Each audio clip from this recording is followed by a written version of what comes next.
Good evening বন্ধুরা, তোমরা সবাই কেমন আছো? আমি তো খুব ভালো আছি। তো তোমরা সাধারণত ময়দার রোল খাও, আজকে আমি আটার রোল তোমাদের সাথে শেয়ার করব। প্রথমে আটাটাকে সুন্দর করে মেখে বেলে নিয়েছি। বেলে নিয়ে হালকা গরমে ভেজে নিয়েছি।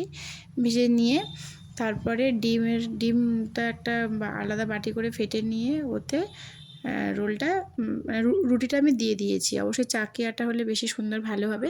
তো ভেজে নিয়ে সাধারণত একবার ওর উপরে দিয়ে ভেজেছি, আর একবার হচ্ছে ডিমটা দিয়ে তারপরে যেটা আমি করে রেখেছিলাম রুটিটাকে দিয়ে দিয়েছি।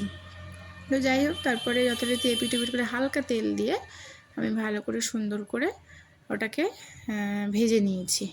ভেজে নেওয়ার পরে একটু দেখো সুন্দর লাল লাল হয়ে গেলে তোমরা আস্তে আস্তে তুলে নেবে। তারপরে হচ্ছে তেল দিয়ে আরও একটা রোল ভেজে নিলাম সুন্দর করে।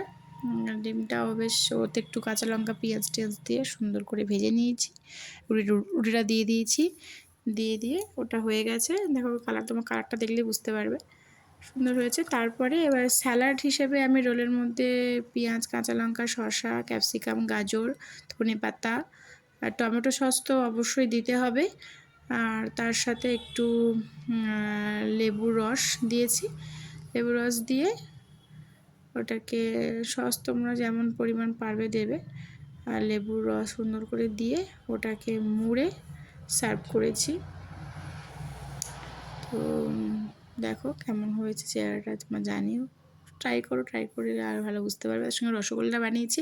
রসগোল্লার ভিডিওটা আমি সকালে যেহেতু বানিয়েছি, করা হয়নি, তো অন্য একদিন তোমার সাথে শেয়ার করবো। চলো আজকের মতো টাটা, কাল দেখা হবে।